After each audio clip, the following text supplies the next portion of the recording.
nós temos viajar tá wordo em cada hoek door de vida para perder trabalho ou se caminho a enfrentar período de maleza.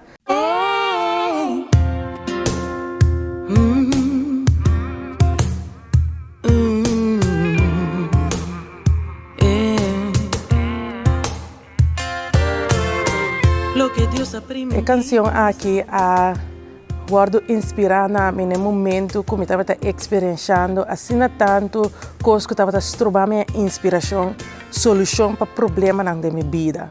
Me enfrentar período de maleza, até que me tenho pronto para fazer uma operação para por sair fora de saque, me enfrentar a situação financeira que arriba me em direção para lá da minha companhia. Essa que cambia hasta a direção que eu estava trabalhando com a minha academia. Ando me estava perguntando a Deus que solução para o breakthrough para tomar lugar de minha carreira, de meu ministério, de minhas finanças, pero também é coisa que eu não estava a escutar ou não estava a dar a solução. Então assim Deus aí para mim, na mostrar-me que simplesmente é que para me guardar e obedecer.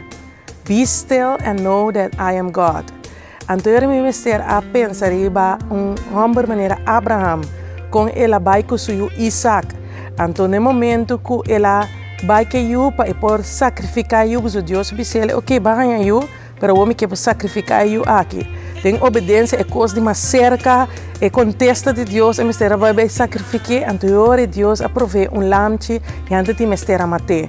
Então se também nós também passa de momento não difícil que Deus que sim nos guarda e confia, tem paciência. Então eu imagino a canção aqui, caminheta bisa, Deus está na caminha.